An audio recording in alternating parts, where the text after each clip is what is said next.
Bienvenidos a un episodio más de este podcast, Let's Talk. Literalmente vamos a hablar. Aquí tengo unos profesionales maravillosos que son expertos en sus áreas de conocimiento. También algunos se dedican a la docencia, a formar talento. Y desde Barna para nosotros es muy importante que desde la academia podamos apoyar el sector público, privado, la comunidad en general y podamos impactar desde esa generación de conocimiento que tenemos. Hemos tenido la oportunidad de aprender muchas cosas y transmitírselas a las nuevas generaciones. Así que para presentarlos, yo voy a dejar que ellos mismos hablen de ellos. Así que comencemos por acá por Luis. Cuéntanos tu nombre y a qué te estás dedicando. Muchas gracias, Lisette. Un placer estar aquí con ustedes. Mi nombre es Luis Francisco Rodríguez. Mi educación formal ha sido en el área de economía, principalmente, y administración de proyectos, y actualmente trabajo en la industria de restaurantes y logística, apoyándolo ya sea la dirección y transformación digital. Buenísimo. Andrés. Bueno, muchísimas gracias por la invitación, de verdad un placer con la Casa de Barna. Mi nombre es Andrés Mauricio Heredia, ingeniero de sistemas de profesión. He trabajado a lo largo de 20 años en la industria de tecnología para diferentes sectores, seguros, financieros, manufactura, entre otros. ¿Qué les digo yo? Ahora trabajo en República Dominicana pues para el Grupo Universal. Llevo casi 8 años con un grupo siendo director de arquitectura e innovación. Excelente. No, ya ahí tenemos esa área. Carlos. Bueno, gracias por la invitación. Yo soy Carlos Barranco. Actualmente soy director general de Crecer Lab, que es un laboratorio de innovación. Nosotros lo que nos dedicamos es única y exclusivamente a utilizar tecnologías emergentes de la cuarta revolución industrial, drones, robótica, realidad virtual, inteligencia artificial, para crear soluciones para ayudar a las empresas a transformarse y a migrar pues en esta cuarta revolución industrial. Los últimos 15, 16 años he liderado yo procesos de transformación al interno de la empresa y ahora con todo esto más las tecnologías emergentes lo que estamos haciendo es ayudando ya a otras empresas a hacer esas transiciones. Buenísimo. José. Es un honor estar por aquí compartiendo con todos ustedes. Muchas gracias por la invitación. Gracias a Barna, Lisette. Y de este lado, José Aquino Cepeda, profesional de sistemas y tecnologías de la información, con más de 17 años de experiencia, trabajando en diversas áreas como infraestructura, desarrollo de proyectos, desarrollo de software. Actualmente soy presidente y fundador de la Sociedad Dominicana en Ciencia de Datos, Big Data Do, y he estado colaborando en diversos proyectos en las áreas de Big Data, inteligencia artificial, Machine Learning, y es un placer estar por aquí con ustedes. Excelente. Bueno, José también es un poco reservado, pero se dedica justamente a transformar la forma de pensar desde los jóvenes. También trabaja con colegios para esa parte de propuesta de valor del impacto social. Y ustedes no me van a cohibir porque yo soy Lice Valencia, matemático puro. Tengo una maestría en bioingeniería y me he dedicado justamente a la aplicación de la matemática a todos los sectores porque es el lenguaje universal que transversalmente se ubica a todas las áreas. Mi intención en esta oportunidad es que todos conversemos sobre esas áreas poderosas de conocimiento y cómo los jóvenes podemos inspirarlos de alguna manera a que estudien, a que se capaciten, a que tienen la oportunidad. No sé si sacaron cuentas, pero eso de que más de 10 años de labor y con estas caras tan jóvenes, algo está pasando. Yo tengo más de 13 años también en el área de la docencia y esperamos que sigamos así, que no se nos noten los años, ¿verdad? Así que en distintas áreas de conocimiento yo les voy a hacer algunas preguntas. Esto va a ser abierto. Tenemos etapas, aquí hay sorpresas para los invitados, así que vamos a empezar con las preguntas un poquito más estructuradas.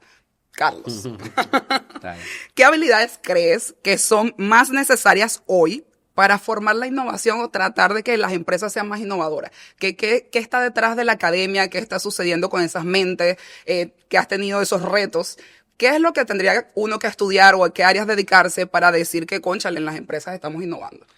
Bueno, lo que nosotros hemos visto es que ahora mismo parte de lo más importante es el pensamiento crítico.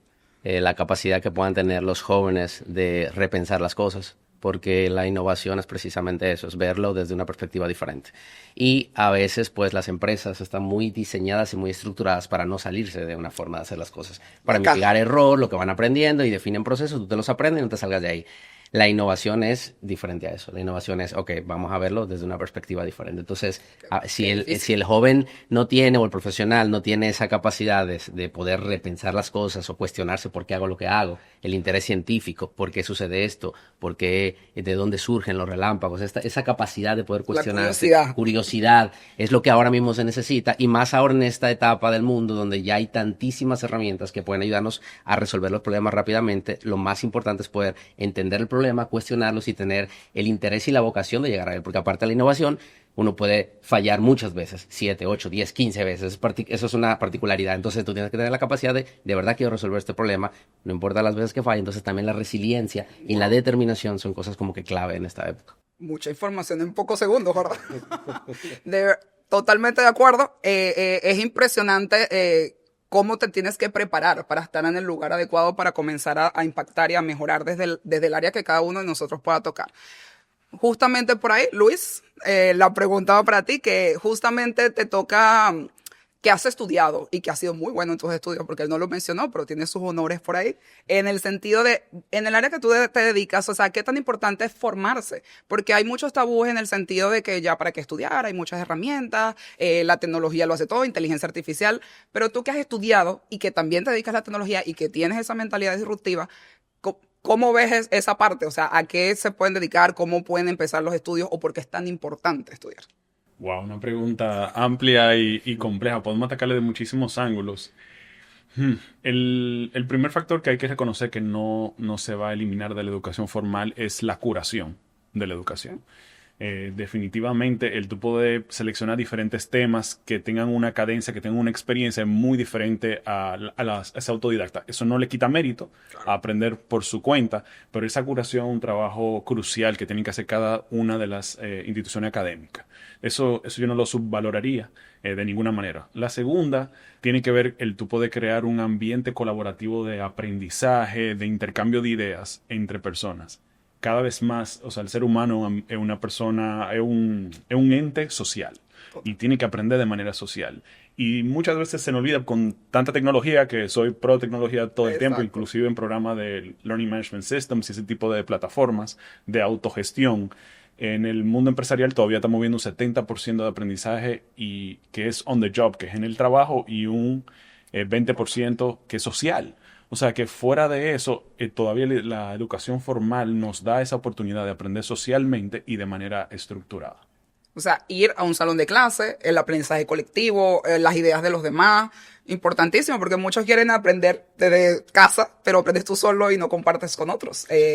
Si no entras en contacto socialmente con otros. Y también ese roce, ¿verdad?, de intercambio de ideas. Estábamos conversando con mi esposo el otro día y hablábamos del tema de cómo a la gente le cuesta tener una conversación y tener perspectiva diferente. Entonces, a lo que Carlos mencionaba, creo que eso es sumamente interesante, que podemos decir, tú tienes una perspectiva, yo tengo otra, vamos a conversar sin atentar con el individuo, pero que podamos explorarlo y retar las ideas. Eso es muy difícil que se dé solo, o inclusive por el internet, porque hay cierta dinámica que cambia en ese sentido. Buenísimo, ¿ven? Los profesores todavía para ser mediadores y facilitadores justamente en este intercambio de ideas son importantes. Así que tomen nota por ahí los que nos están escuchando.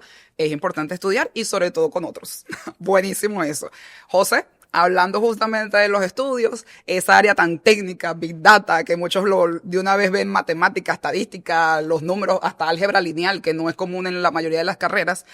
¿Qué es lo que tú crees que se espera de una formación, justamente, ya que hay que ir a las universidades, hay que estarse capacitando?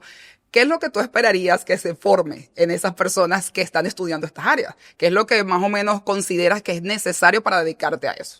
Bueno, desde la perspectiva en la cual entreno, que con el tema de la ciencia de los datos y la Big Data, sin lugar a dudas, es un hecho que todos los negocios que trabajen con datos, con información, deben estar preparados a todo lo que está ocurriendo en el presente, a nivel de tecnologías, de herramientas, técnicas, el mismo personal que esté lo suficientemente entrenado con estas herramientas. Eso es fundamental, porque una de las necesidades que está teniendo la empresa es con el personal en sí, ¿correcto? El factor humano, el recurso humano. Entonces, partiendo desde la academia, estamos promoviendo al uso de estas herramientas, cómo trabajar con la misma, cómo entrenarse, para poder impactar entonces en las empresas o a nivel de negocio. O si más bien, si la persona desea tener un negocio propio, la empresa que no esté abocada a todo esto de los datos está condenada al fracaso, sin dudas.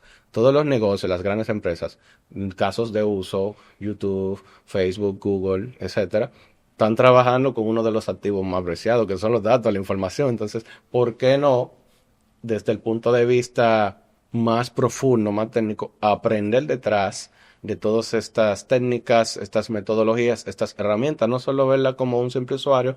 Muy bien, la IA, ChatGPT, DeepSeek, está genial todo eso. Pero, ¿qué tanto puede conocer la persona? O más bien, aplicarlo a su negocio o a su vida personal. Entonces, en ese sentido, estamos haciendo estos aportes para que todas las personas que estén interesadas en cualquier área, no importa el área, porque ciencia de los datos, Big Data, abarca todas las industrias, ¿correcto? Exacto. Entonces, sin dudas, es necesario estar actualizado en lo que está ocurriendo en el presente. Y eso es parte de lo que estamos promoviendo con todo eso. Así es, justamente. Y por eso vamos a enlazarlo, profe Andrés. No me he olvidado de usted. Justamente, él tiene un amor y una pasión por la docencia, por transmitir esos conocimientos que son muy técnicos, muy ingenieriles y muy estructurados. Así que la pregunta para usted, profe, es, al área a la que se dedica, al área tecnológica, que ahora está como en un boom, ¿qué retos va a tener que echar memoria? ¿Qué retos ha tenido que enfrentar que usted dice, wow, menos mal que estudié? Yo sé que pueden ser muchos, pero vamos a ver si se acuerda de alguno. Bueno, es un camino amplio porque mi ciclo de educación no fue un ciclo de educación, digámoslo, formal de universidad de principio a fin, como una vida de estudiante de principio a fin y luego voy a trabajar, sino que primero estudié técnico, trabajando, luego tecnología, trabajando, y 7 años después pude lograr mi ingeniería y luego maestría y todo lo demás. ¿Y eso qué implica? Que te da una visión distinta que a los jóvenes debería darles un sentido de por qué yo estudio lo que estudio. Yo creo que una de las partes críticas que la academia aporta es, primero, la estructura que se mencionaba, ¿cierto? Es yo valido el conocimiento y entiendo el porqué de ese conocimiento que ya está curado, pero por otro lado, el trabajar te ayuda a darle sentido a lo que estás aprendiendo, y eso lo conecto con lo que decían los dos compañeros aquí, y es, si tú estás en una industria de, qué sé yo, yo trabajé en el sector financiero construyendo sistemas biométricos, tanto para el sector financiero como para el sector salud. ¿Para qué estamos haciendo eso? ¿Cuál es el sentido de lo que estamos haciendo? Entonces tú vas y estudias y obtienes una serie de herramientas Y vas a la práctica. y vas a la práctica de una vez y le das un sentido. Hay una cosa muy importante que a veces se nos olvida en el tema de la tecnología, y es que la tecnología existe por y para los datos. O sea, no hay nada. Repítalo, profe. Claro, la tecnología, o sea, no existe nada en tecnología que no trabaje con datos. La ¿Por qué? materia prima. Porque toda la tecnología se estructuró para almacenar un dato, consultar los datos, procesar los datos, transportar los datos, mostrar los datos, o sea, todo. Entonces, los datos siempre han estado allí. Lo que pasa es que, claro, a veces cuando la tecnología ya está instaurada, se nos convierte en paisaje. Entonces, Exacto. ¿qué es lo que hace la academia y qué es lo que hace el autoestudio y qué es lo que hace el poder trabajar con esto? Conectar estas ideas y poder decir, yo estoy construyendo un sistema de información para almacenar los datos biométricos de los clientes de un, qué sé yo, de una clínica, por decir algo, que necesita evitar el fraude de Exacto. las personas La que razón de ser. suplantan a otros usuarios. Tú le das un sentido, empiezas a notar, ¿y para qué la biometría? No es la biometría para que un empleado registre su ingreso. No. Es la biometría que necesito. Y entonces, ¿eso qué te da? Que empiezas a investigar cosas que empiezan a ocurrir. No es lo mismo, por ejemplo, capturar las huellas biométricas de un infante entre 0 y 3 años a capturar las huellas biométricas de una persona que trabaja en aseo, por ejemplo, que tiene contacto con químicos. Todos Que esos la huella pequeñas se le variables borra. que cuando tú lees el librito, tú configuras más parámetros, lo haces y funciona Qué perfecto. bonito. Cuando llegas al campo, te das cuenta que no Que te no hay funciona. huella. Que no te funciona, exacto. Entonces, ¿qué Sí. tienes que hacer? Ya no al libro, al tutorial, sino conectar ideas para resolver el problema. Resolver los problemas relacionados con datos es lo que la tecnología realmente aporta. Y la academia te ayuda a conectar eso con un propósito. Que ahí es donde conectamos con lo que decía Carlos al principio, y todos hemos coincidido con el pensamiento crítico, la capacidad de analizar. Las herramientas están, pero tengo que controlarlas, tengo que dirigirlas. Y ahora la pregunta para todos, y vamos a ver, siéntanse libres a ver quién quiere empezar. Justamente, ¿qué le podemos decir a los jóvenes que están indecisos entre si estudiar formalmente o no? Esos retos que presenta la academia en el sentido de la práctica versus la teoría, que tengo el libro, me lo tengo que aprender, o sea, la teoría es la base, pero luego con esa teoría, con el análisis crítico, lo llevo a la práctica y puedo modelar, puedo flexibilizar qué aplico, qué no aplico, o con toda la información que tengo técnica, cómo construyo esta nueva realidad que no me dieron en el aula. Pero que con el conocimiento que tengo lo puedo aplicar. Así que ese es el reto. ¿Quién quiere empezar? Si quieres, Luis. aporto en esa línea. A medida que escuchaba a Andrés también conversando, me surge que hay algo muy importante que sí se da en la educación formal, particularmente en las universidades, y es el aprendizaje cruzado. O sea, vamos a ser sinceros, si yo soy una persona que me encanta ser artista, yo es muy poco probable que le dedique tiempo solo, o inclusive cogiendo un posgrado o un curso muy especializado, a aprender matemática, o a aprender contabilidad, o aprender cualquier otra disciplina que no es igual. Sin embargo, es muy, muy difícil tú trabajar en un entorno empresarial si tú no entiendes o no comprendes los principios, las disciplinas de las otras personas que están trabajando contigo. O sea, no vivimos en un entorno de esa manera. Entonces eso aumenta la comprensión, aumenta la efectividad comunicacional. Entonces esa parte particularmente de que tú entres y haya un ciclo básico o propedéutico donde tú recibes, que si desde contabilidad hasta apreciación, pensamiento crítico, arte, literatura, historia, te da un contexto, porque nosotros como seres humanos no trabajamos en vacío, y mucho menos trabajamos en un ente aséptico donde está una disciplina exclusiva. Específica, exacto. Mira que conectando con eso cruzado, hay una materia que yo vi en una de las universidades donde estudié, que es biología. Y cuando uno miraba el pensum, uno decía, me toca ver biología. Pero yo estudié en biología, pero estoy estudiando sistemas. ¿Qué tiene que ver esto? Y teníamos que hacer el entendimiento del ADN, nos morían cadenas y teníamos que decir qué proteína generaba. Y decía, pero ¿y esto por qué? Es conocimiento cruzado que se tiene que hacer porque esa universidad estaba muy vinculada con ingenios azucareros, con ingenios y con compañías muy dedicadas a temas de agroindustria. Entonces tenías que empezar a entender conceptos básicos como esos para que cuando en un momento te enfrentaras a una tesis o a un proyecto de grado que tuviera que ver con esto, pues te van a salir conceptos que tú vas a decir, pero esto es propio de esta industria, pero yo ya lo empiezo a comprender. Es las conexiones. Ahora, conectando con lo que dices de los retos, hay una cosa digámoslo, importante que las academias deberían atacar. Tremenda. Y es el tema de fomentar ese sentido del por qué estamos haciendo las cosas. Porque los muchachos de hoy en día viven con las redes sociales, viven con una atención muy corta. El lapso de atención de los estudiantes es muy corto. Entonces, cuando tienes actividades y no le ven sentido, desconectan. Sí. Aun cuando le vean sentido y tengan interés en algo, desconectan rápidamente. Entonces, ¿qué es, por ejemplo, un consejo que yo siempre le doy a estudiantes de ciencia de datos? Yo le digo, ¿qué te interesa a ti? ¿Qué te gusta? A mí me gusta la pelota, a mí me gusta el dominó, a mí me gusta... Pues busca dataset de dominó, busca dataset de béisbol, busca dataset de los juegos de Valorant y los equipos que están compitiendo en el mundial de eSport. Y empieza a capturar esos datasets, empieza a hacer ejercicios para hacer analítica alrededor de eso, y eso te va a ayudar a conectar lo que estás haciendo en la academia con lo otro. Te da un sentido, te da un propósito, y entonces entiendes para qué estás haciendo las cosas. Muy interesante, porque justamente en una de mis materias, que es matemática para las decisiones, estábamos hablando de geopolítica. Entonces, pero profe, y los números, vamos a tomar decisiones basadas en los datos para qué, dónde vienen los productos, las exportaciones, las importaciones. Y ahí surgió el tema de Qatar, país chiquitito que está invirtiendo para el combustible, todo este tipo de cosas.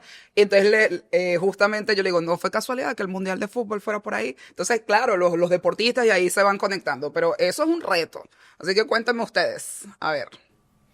Bueno, uno de los retos que veo, Lisette, con todo esto, es que con toda esta revolución que ha tenido la IA, ahora todo es más fácil, entre comillas, tanto en el área académica, también a nivel empresarial, porque uno entiende que, bueno, yo tengo una herramienta que yo le puedo lanzar un prompt, hazme tal cosa, cómo puedo hacer tal cosa, y eso ralentiza quizá el proceso de pensamiento crítico, conectando con el compañero de nuevo. Entonces, entiendo que hay que saber utilizarla, vino para quedarse, vino para revolucionar, pero hay otros temas detrás que los chicos deben de explorar también, que no deben de quedarse atrás, como la parte de la lógica, de cómo construir un buen prompt, un buen contexto de lo que nosotros vamos a solicitar. Entonces, ahí entramos nosotros, ¿verdad? Aterrizar a los chicos. La investigación previa, Hacer saberes previos. investigación, el análisis, levantamiento.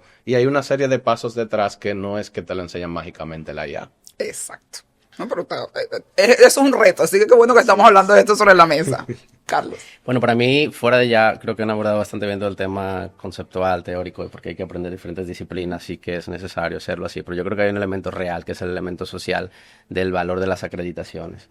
O sea, tenemos que ser realistas en la cultura todavía que existe en nuestro país. No es quizá una cultura de Silicon Valley, que a veces vemos estos ejemplos donde un joven fundó su empresa en el estacionamiento de su casa y no necesitó de repente estudiar. La realidad es que en el mercado laboral dominicano nosotros necesitamos acreditación. Y acreditación, no cualquier acreditación. También los empleadores, yo contrato personas, entrevisto personas, le damos mucho peso al estudio. Y no solamente por el tema de la acreditación como tal, que uno ya sabe si viene con una buena formación, dependiendo incluso de dónde proceda, sino también por el tema de que uno ve cierto carácter en un joven que sí pudo completar sus asignaciones, pudo disciplinarse, pudo entregar, y todo ese tipo de cosas tú como empleador las vas a necesitar en un colaborador. Entonces, básicamente, ese nivel, exactamente, para lograr graduarte, para lograr luego incluso hacer una maestría, pues, la resiliencia para lograrlo. Entonces, creo que son buenos indicadores, una realidad te abre puertas. Ahora, es importante también, sí, no dejar de lado que estamos en un proceso de transformación, por eso es bueno también que el joven también haga una buena elección, o sea, una universidad o un centro de estudios donde realmente tú puedas sentir que sí está a la vanguardia, que sí está entendiendo las cosas, que sí está entendiendo los cambios, porque es muy importante tú durar 4 años formándote en un centro y efectivamente, pues en un mundo en plena transformación, tienes que tener esa seguridad de que efectivamente estás aprendiendo, como decía el compañero aquí, lo último de lo que está pasando en el contexto real, pero sí creo que es algo muy importante. Bueno, como dicen por ahí los dominicanos, mejor de ahí se daña, como dicen. Vamos entonces ahora justamente a esos mitos y realidades. ¿Qué será mito? ¿Qué será realidad? Nos encantaría escuchar sus opiniones y como esto es en vivo, vamos a hacer sorpresas. Así que por aquí yo tengo un bol donde hay algunas expresiones que usan nuestros estudiantes para ver cómo los podemos aclarar. Así que bueno, vamos a tomar una. Esto es sorpresa para ellos también. Mano limpia. Claro. Una mano limpia e inocente. Okay. La intención es que la lean y luego, bueno, nos digan según su perspectiva si es un mito o es una realidad. Así que empecemos con José. Bien, a mí me parece, para trabajar en ciencia de datos, hay que ser un genio en matemática. Excelente planteamiento. ¿Mito o realidad? ¿Mito o realidad? Bueno, esa está complicada porque está entre dos. Término medio. ni tan así, exacto, pero tampoco frío o caliente. Bueno, realmente sí, no es un mito. Se requiere de ciertos conocimientos básicos de matemáticas, que alguna vez en la escuela nos la enseñaron. Algo de algoritmo, bueno, matemática básica, dividir. Paso 1, paso 2, paso 3, hasta llegar a consultar. Eso es elemental, ¿sí? Y yo diría que del lado de mito, realidad, no todos los que estudian ciencia de datos son matemáticos de profesión, ¿okay? O ingenieros, no necesariamente. Hay buenos analistas de datos, si lo que se quieran ir por esa línea, que provienen de las áreas de negocios, ¿sí? Mercadeo, creatividad, administración. El compañero hablaba del tema deportivo. Hoy en día hay un área que se llama sabermetría, que está midiendo el performance de los jugadores en tiempo real. Es el que le gusta los deportes, se puede ir por esa área y le puede ir bastante bien. Entonces no tiene que ser matemático de base. Claro, sí, no lo oculto. Tenemos que lo básico, desarrollar lo básico, la matemática básica, alguno que otro concepto, pero no es puramente pura matemática. Me gusta escuchar eso. Porque me preguntan qué estudio en matemática pura matemática, pero para aplicarlo. Así que buenísimo. Vamos a ver, Carlos, ¿qué te salió? Bueno, a mí me salió la logística, solo importa en grandes industrias, no en emprendimientos. Aquí se la pueden responder mejor por allá.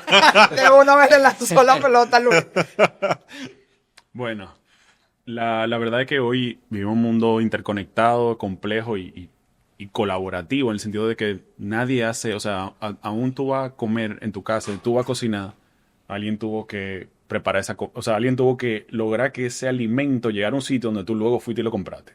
Y en todo ese proceso hay logística. Y estoy eligiendo lo más sencillo, ni hablemos de cómo se fabrica un micrófono o instalar un aire acondicionado. Entonces, la logística es todo ese mundo de mover cosas de un lugar a otro para que podamos interactuar. Y eso es complejo. Entonces, todo tiene logística de una manera u otra. Estaba con un compañero esta mañana y estábamos hablando del café y estábamos contando la cantidad de artículos individuales que hay en ese café sin contar la construcción del local y son miles. Entonces, y eso es para tomarse una taza de café, sin contar la taza y el plato, sin contar el café, la máquina italiana que está haciendo ese café. Es todo un mundo y un universo. Entonces, la logística está en todos lados, la verdad. Así que, emprendedores, todos podemos aprender justamente para mejorar nuestros negocios. Andrés, ¿qué te salió? La academia va demasiado lento para lo que el mercado necesita. Es una buena pregunta. ¿Mito o realidad? Yo diría que depende. Me gusta. Empezamos bien.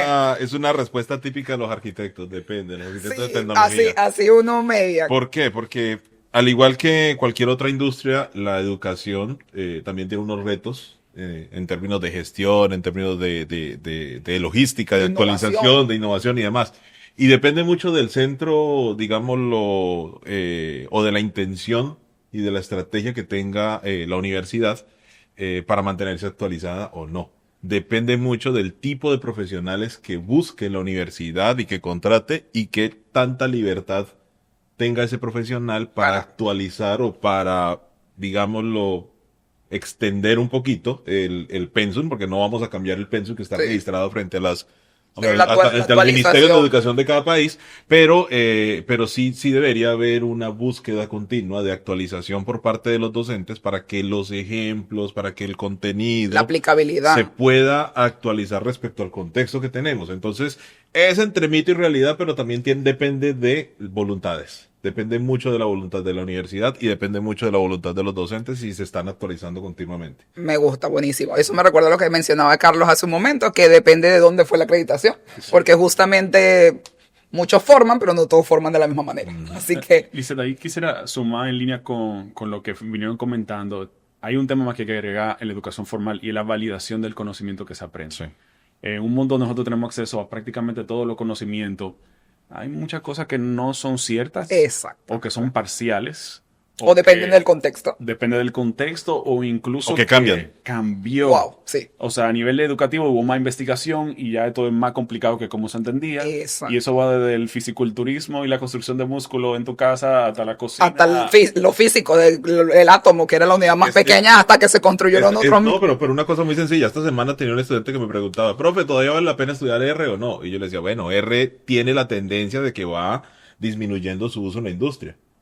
Y al otro día tuve que publicarles en el Teams. Muchachos, acabo de volver a hacer la investigación y en el 2025 R repuntó y está creciendo ahora, en las industrias. Está Entonces, transformándose. muchachos, vale la pena estudiar R, les digo yo. Estudien Python, pero estudien R también. ¿Por qué? Exacto. Porque cambian, las tendencias cambian.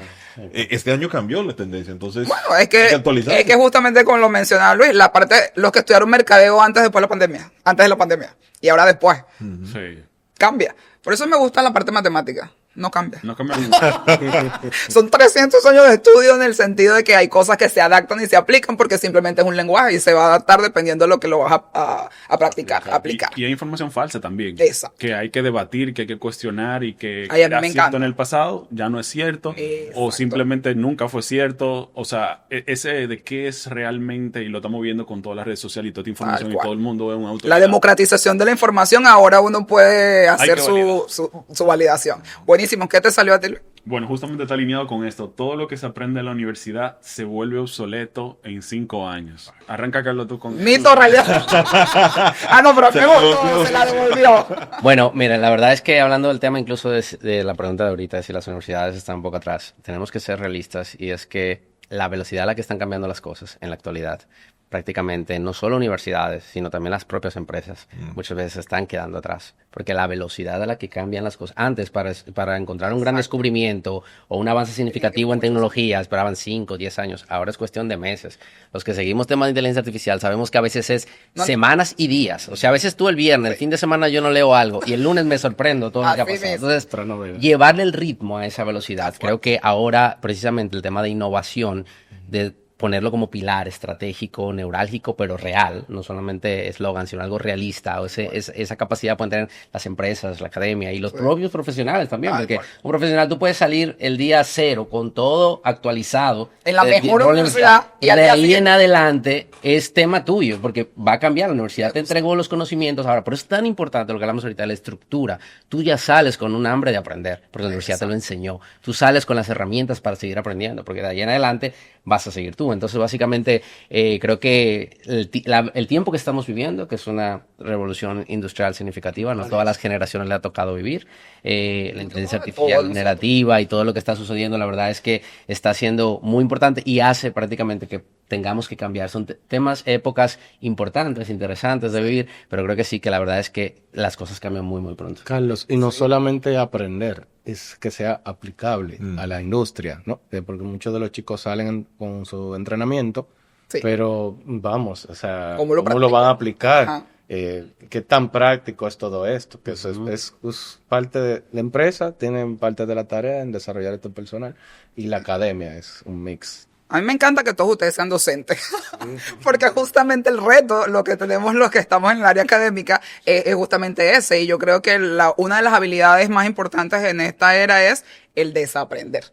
Porque estudiamos de una manera, aprendimos algunas cosas, pero tengo que vaciar un poco para poder aprender cosas nuevas. Entonces, esa psicorrigidez puede ser contraproducente al momento de la aplicación. A nosotros en Barna, justamente esa parte de aprender haciendo, la práctica, la teoría, trabajar y estudiar al mismo tiempo para conectar saberes, es un reto, es lo que nos gusta y justamente eso es lo que trabajamos diariamente. ¿Ok? Vamos a ver esta segunda ronda y vamos a empezar ahora con Luis. Otra pregunta para Carlos. Vamos a ver si ahora Andrés se la tira a José. Ay, aquí quedó una, como que me castigaron a mí. No me voy a salvar. ¿Sí? Sí. Ok, bueno. Vamos a ver, Luis, ¿qué te salió? Me salió una muy buena. Solo se puede innovar en empresas grandes. Para mí esto es categóricamente un mito. En el área tecnológica eso es muy evidente, ¿verdad? Porque hubieron muchos de los que ahora son, ¿verdad?, los estandartes de la innovación tecnológica que innovaron no de cero. Eso, yo no creo que eso existe. Yo creo que todo el mundo está aprendiendo en un contexto, en un ecosistema y está liderando de diferentes perspectivas e interactuando con otras personas que llegan a que haya una innovación. Pero fuera de eso, eso no quiere decir que son todas grandes empresas. Todos conocemos todas las historias de Silicon Valley, de Bill Gates hasta Steve Wozniak, ¿verdad?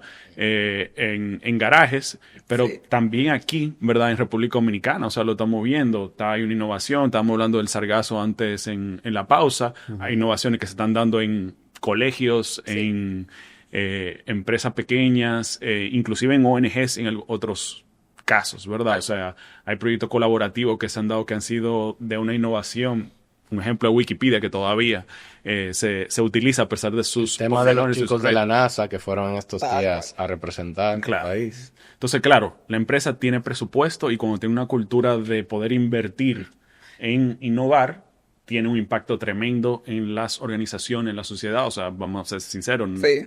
Es una realidad. Con inteligencia artificial no se pudiera hacer si tú no tienes los una recursos. granja de tarjetas, ya sean, ¿verdad?, chips híbridos, CPUs, etcétera, para poder lograr tener y procesar esa cantidad de data extrema. Entonces, sí hay ciertas innovaciones que van a ser más propicias para un área de grandes empresas, pero siempre va a haber innovación en un ama de casa, en un garaje, una persona que de repente está limpiando un edificio y se encuentra cómo hacerlo de una manera más eficiente. Lo que uno necesita es esa curiosidad y ese deseo de hacer la cosa mejor.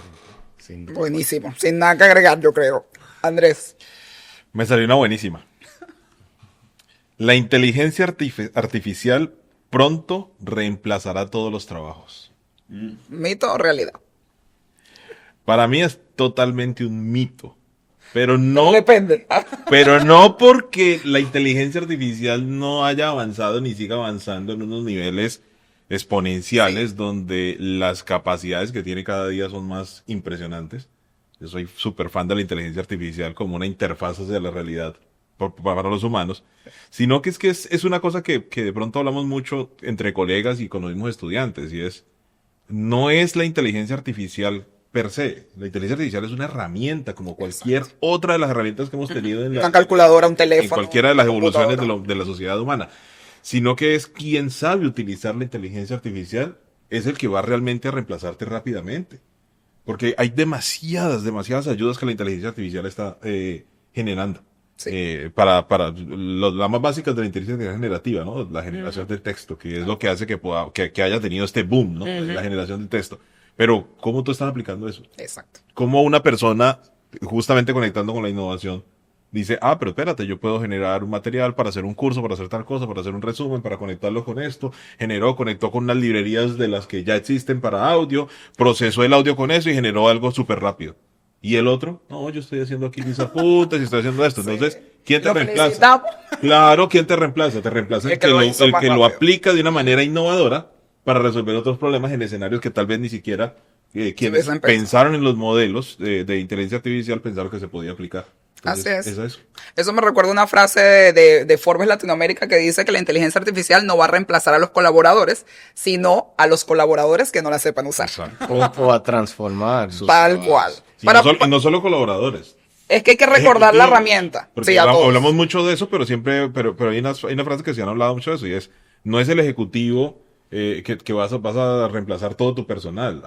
Existirá un tipo de ejecutivo que realmente se interese en esto, se interese en la inteligencia artificial y ese va a ser el que va a tener más capacidades de presentar con incluso menos equipo. No Sí. quiere decir que siempre tengamos que tener la misma cantidad, pero sí podemos seleccionar de una mejor manera el equipo que te va a ayudar y va a venir esa persona que te va a decir, mira cómo este equipo, con este ejecutivo, con un equipo muy reducido, logró una cantidad de avances significativos y no estamos hablando de investigación de generar nuevas tecnologías, estamos hablando de avances de pronto en un nicho de negocio que típicamente se demora mucho más y esta Exacto. gente Pues entrenada en esto lo generó mucho más rápido. Esa es la intención. ¿No? Buenísimo. Carlos. Yo, antes de responder la mía, estoy totalmente de acuerdo con Ah, lo sí. que dice el profe, Ok. con relación a que la inteligencia artificial, lo que explica y cómo va a funcionar y cómo, porque lo que hace la inteligencia artificial, como cualquier herramienta, es que optimiza lo que tú necesitabas, Exacto. X cantidad de esfuerzo, Exacto. mano de obra laboral, ahora lo puedes hacer con menos porque hay procesos. Ahora bien, yo no quisiera subestimar la capacidad que tiene la inteligencia artificial y particularmente la inteligencia artificial generativa y la Physical AI, que es la etapa que sigue, donde ya mezclamos inteligencia artificial con robótica, que esa es la etapa en la que se calcula que en 1 o 2 años ya vamos a estar viendo incluso robots humanoides en nuestras casas. Así. Hay varias empresas que están liderando eso. Nosotros incluso estamos considerando entrar en ese sector. Entonces, es importante ver porque qué hace la inteligencia artificial. Lo que hace es que por primera vez en la historia tenemos herramientas tecnológicas que tienen capacidad de resolver problemas muy complejos de manera sencilla. Y el gran mito, como decía, no solamente obreros, sino que también ahora ejecutivos, porque entra a procesos analíticos. Y hay un agravante más, y es que el costo, que se hablaba de costo, y con eso conecto con mi pregunta, es accesible por primera vez. No hay que tener grandes. De repente hay empresas que ya han hecho grandes inversiones en crear modelos de inteligencia artificial y simplemente por un pago muy pequeño tú puedes tener acceso a ese modelo. Entonces, todos esos ingredientes que se han juntado han creado un escenario en el mundo. Microsoft la semana pasada desvinculó a 70,000 empleados. Entonces, es una realidad. El Fondo Monetario Internacional y varios estudios de la OIT hablan de 300 millones de trabajos en el mundo que van a ser impactados por la inteligencia artificial en mayor o menor medida. Entonces, la verdad es que es una realidad y se tiene que hablar claro de eso. Sí, hay un reto importante, pero precisamente lo importante es que nosotros podamos entenderlo, saber usarlo y de alguna manera tener el enfoque, porque yo puedo ponerle a 2 personas la mejor inteligencia artificial y una no va a hacer nada con ella. Y es la misma herramienta y otra va a sacarle muchísimo dinero, va a crear empresas, va a optimizar procesos. Entonces, no se trata solo de la herramienta, se trata del enfoque en quién la sabe usar y cómo la sabe usar. Entonces, y Carlos, ahí conectando, eso ha pasado con todas las herramientas que han hecho grandes saltos en la tecnología. ¿Por qué? Porque anteriormente habían personas que, por ejemplo, apagaban las luces del alumbrado público. Llegó la electricidad, ¿qué pasó con los trabajos? Se fueron. Ahora, no Se crean significa nuevos. que la tecnología esté en contra de los trabajos, simplemente se crean nuevos trabajos, se destruyen otros. O sea, antes no había ingenieros de sistemas Exacto. y antes no había arquitectos de sistemas y ahora tenemos arquitectos de sistemas, arquitectos de datos, arquitectos de tecnología, arquitectos de especializados en soluciones de la nube no existía. O sea, siempre que llega un avance tecnológico, se van a optimizar algunos procesos, se van a automatizar y se va a crear una serie de trabajos nuevos. Y hay un artículo muy interesante creo que es del Washington Post, creo que es una serie que se llama Autómata, donde hablan de cómo en unas fábricas chinas pues era tanta la cantidad de personas que veían allí que ellos tenían una estructura en donde solo una persona podía hablar con otra persona, le asignaban un compañero que era el único que podían hablar. Entonces, cuando llegaron toda la parte de robótica y automatizaron eso, seleccionaron algunas de estas personas para hacer como personas que dan mantenimiento y mantenimiento a la configuración de Lo los que se iban a robots. quedar. ¿Y qué es lo que pasó? Que esa persona agradecía el haber tenido la oportunidad de hacer esto porque le devolvió su humanidad. Entonces, mira que así se acabaron muchos trabajos de un lado, pero también se crearon nuevos roles que permiten hacer otra serie de saltos en el tema social también. Entonces, depende de cómo se aplique también. Bueno, volvemos a lo mismo en la parte del aprendizaje, cómo nos estamos adaptando. Terminamos esta sesión de mitos y realidades. A ver, José. Sí, bueno, a mí me apareció estudiar logística es solo para quienes quieren trabajar en almacenes. Me parece que esa pelota se la voy a pasar a Luis. Se la voy a pasar. El que empezó con esta dinámica de lanzar la pelota y ahí la tiene. Bueno, eso es muy, muy interesante. Justamente yo estaba entrevistando personal para una posición de logística y para poder explicárselo a alguien que no tiene ese conocimiento del área, ¿verdad? Nosotros lo dividimos en 4 bloques, ¿verdad? Y muchas veces todo eso es logística. Una es la distribución, o sea, poder mover mercancía de un punto A a un punto B, de un almacén a un supermercado o a la casa o Amazon. Hace mucho de eso cuando lo entrega a tu casa, ¿verdad? Otro el almacenaje, el tú rotar, poder mover, almacenar de manera segura. Imagínese la complejidad de tu poder almacenar medicamentos. Y el tipo de medicamento. El tipo de medicamento, la temperatura que pueden tener, refrigeración, cadena de frío, sin hablar de productos como cárnicos. Oye, el que almacena helado no es el mismo que almacena una lata, y los dos son productos alimentarios. El tercero es, ya verdad, fuimos distribución, almacenaje. El tercero es proyección, análisis y compras. O sea, el tú poder proyectar qué tú necesitas comprar y cuánto necesitas comprar y cuál almacenar y cuándo tiene que llegar del punto A al punto B para que se pueda optimizar la cadena. Eso Es un tema. no, más fácil, es mucho mejor tú tener un analista, ¿verdad? Y especializarlo en esa área. Y el cuarto, toda la parte de tráfico, forwarding, ¿qué quiere decir? De internacional, de otro país, traerlo aquí a la República Dominicana, que tiene que ver con barreras arancelarias, el tema de permisos, el tema de cómo podemos hacer cadena, barcos, aviones, o sea, hay todo otro tipo de complejidad. Entonces, definitivamente el almacén es una parte de esa cadena, pero es sumamente amplia. Y estoy seguro que estoy dejando fuera otras áreas. Así es. Totalmente de acuerdo. Yo pudiera durar hablando con estos personajes horas, pero tenemos que llegar a un final. De verdad que les agradezco muchísimo su tiempo, su disposición y sobre todo esa pasión por enseñar, porque los demás abran su mente, porque expandan su universo de posibilidades. Sobre todo en países latinoamericanos donde quizás está muy sesgado por la misma sociedad, que solamente algunos tienen privilegio, que solamente tales personas alcanzan tal cosa, o que lo que nosotros promovemos en Barna en el sentido de quédate en tu país con esa experiencia local, pero para aplicabilidad global, pero para que desarrolles tu propio país. Entonces, eso es súper importante y nosotros lo promovemos.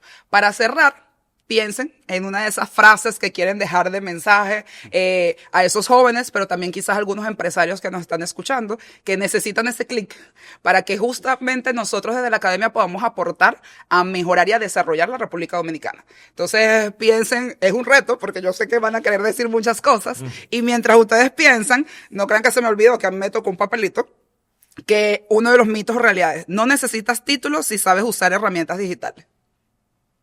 Muy bueno. Wow, yo creo que se lo voy a dejar a la espera. No voy a responder. No, porque mito y realidad, como dice el profe Andrés, depende. O sea, no es el título per se, es lo que el título representa. Y uno de los retos que tenemos en los países latinoamericanos es que a veces, dependiendo de ciertas instituciones o algunos profesores, porque realmente es una responsabilidad muy personal, cómo nosotros entregamos el conocimiento, quizás por eso es que una nota no te representa, pero porque el sistema de evaluación quizás no estuvo adecuado, porque él debería representarte. Que si tú tienes un 70% de conocimiento, un 80% de conocimiento, debería existir un método de medición ideal para realmente medir eso. Mientras no tengamos esos instrumentos de medición, no podemos medir a la gente. Así que por ahí hablo como matemático, en el sentido de que a veces queremos, por ejemplo, un instrumento de medición, el metro. Un metro está estandarizado a nivel mundial, que si yo mido en República Dominicana, mido en Colombia, mido en Estados Unidos, un metro es un metro. Y es un instrumento que duró años construyéndose para que realmente pudiera medir distancias. Entonces, en la educación eso es muy subjetivo, muy relativo, está fuerte. Está la frase típica esta de que no podemos evaluar a todos, a un pez por su habilidad para subir un árbol y las inteligencias múltiples. Y eso es un tema que no, para otro podcast. Así que... Pero, profe, en esa parte complementando, por eso es que la educación también es una industria. Sí. Porque debe estar contextualizada a las necesidades del país. Entonces, sí, no es lo Los mismo. KPIs no deberían ser lo Claro, mismo no que es lo los- mismo una escuela de negocios en India a una escuela de negocios en Dominicana, a una escuela de negocios, qué sé yo, en Islandia o en Exacto. Estonia, por ejemplo, que es un país digital. encantador con el tema de lo digital. ¿Por qué? Porque tienen realidades distintas. Entonces, claro, es que no es el título, es el conocimiento adaptado a las necesidades del país, a las necesidades de tu entorno. Lo que valida el título es que realmente tú lograste cumplir una serie de requisitos acerca del conocimiento que debes tener para poder aplicarlo Tal cual. en esa profesión, en ese país donde tú tienes. Eso es lo que las herramientas digitales están allí, tú lo puedes aprender, pero no es lo mismo y es un tema que se habla mucho con los ejecutivos, Sí. que a veces dicen, no, pero ¿qué está haciendo la industria tal en Europa? Sí, en Europa, pero es que allá hay Es que otra tener realidad. 30 personas para hacer un solo proceso y en Latinoamérica somos multiprocesos, ¿sí o no? Aquí en Latinoamérica a veces tenemos 5 personas para hacer lo que hacen 30 en otros países. Tal cual. Entonces, no es como hacer las herramientas digitales, es cómo se adapta al contexto de acá y cómo la universidad te ayuda a validar eso adaptado al contexto local. Y ahí es donde se construye el país. Bueno, por eso la actualización dominicana de pasar a la educación por competencias, que tú eres capaz de hacer. O sea, te enseño, bueno, podríamos hablar otro podcast de eso porque las habilidades del ser, el hacer, el conocer y el convivir. O sea, yo te enseño algo, ahora cómo ese algo que aprendiste cambia tu realidad. Sí. Y cómo te ayuda a interactuar con otros y cómo tú impactas a otros a través de ese conocimiento. Eso es un tema largo también en la educación, pero la educación por competencias, esa es la intención. Lo que pasa es que es un proceso y bueno, y los profesores entramos ahí fuertemente. Sí. Cuéntame entonces cómo quieren cerrar, cuáles son esos mensajes que quieren dejar para cerrar este episodio que yo espero que tenga segunda, tercera y cuarta parte. José. Lo que no se puede medir, no se puede mejorar. Ahí, puntualito. Profe. No, la frase que yo diría es no pierdan tiempo. No, hay justificación, profe. Yo, ¿a qué se refiere? Justifica su respuesta. No pierdan ¿En qué tiempo sentido? en el sentido de el momento es ahora. Au. Hay grandísimas oportunidades para lograr cosas que generaciones pasadas no habían podido hacer y ahora lo puedes hacer. Conecta tus sueños con tu propósito y empieza a trabajar en ello. Fórmate porque ahora es un tiempo muy interesante. No hay excusas. Exacto. Es que lo hablamos hace un ratito, que somos creo que la mejor generación. Hemos visto de todo, desde lo analógico, lo digital, la tecnología, buenísimo. Profe Andrés. Bueno, la mía siempre es con educación, porque creo que es lo único que me ha ayudado a surgir y es que no hay que parar de estudiar. Siempre hay que estar estudiando algo y los Bien. conocimientos son tremendamente válidos en diferentes ramas de conocimiento. Entonces no hay que demeritar solamente, yo solo voy a estudiar, qué sé yo, en el caso de la profesión y la especialidad del compañero, solo logística. No. Estudia diferentes tipos de conocimientos y aplícalos a lo que te interesa. Ciencia de datos, aplicado a la logística. A la moda. Matemática, aplicado a la logística. Tecnología, aplicado a eso. Si eso es lo que te interesa, lo puedes hacer. Yo conozco gente que ha estudiado otras carreras solamente para aplicarlas a temas de arte. Tengo un amigo que estudió toda una carrera de tecnología, pero él es artista. Claro. Y ha hecho unas cosas increíbles. Para pero poder ser mejor artista. las estudié allí. Entonces eso creo yo que es lo mejor. O sea, siempre mantente actualizado y mantente estudiando. Porque es lo que te va a mantener vigente. Yo conocí psicólogos que estudiaron programación, computación, y no tiene nada que ver. Exactamente. En ventas, buenísimo en la psicología. Sí. Luis. Bueno, yo diría que una verdad de mi abuelo, ¿verdad? Uno nunca llega solo. Y eso es algo que hay que reconocerlo y tener esa humildad de primero aprender de los demás y segundo entender que uno necesita a otro para complementarlos, para poder emprender. O sea, cuando uno encuentra eso como un seres sociales que somos, a pesar de que seamos introvertidos o no, definitivamente se destapa el potencial humano. Es necesario. No, buenísimo. Esto ha sido de verdad para mí muy revelador, muy increíble. Un placer para mí, para Varna, recibirlos. Muchísimas gracias por su tiempo, por esa buena disposición. Y para todos los que nos escuchan, esto fue un episodio más. Hablemos, Let's Talk, y estamos justamente potencializando, abrir la mente para que podamos seguir avanzando y seguir aprendiendo. Muchísimas gracias, colegas. Para mí es un privilegio. Y bueno, hasta una próxima emisión de este podcast.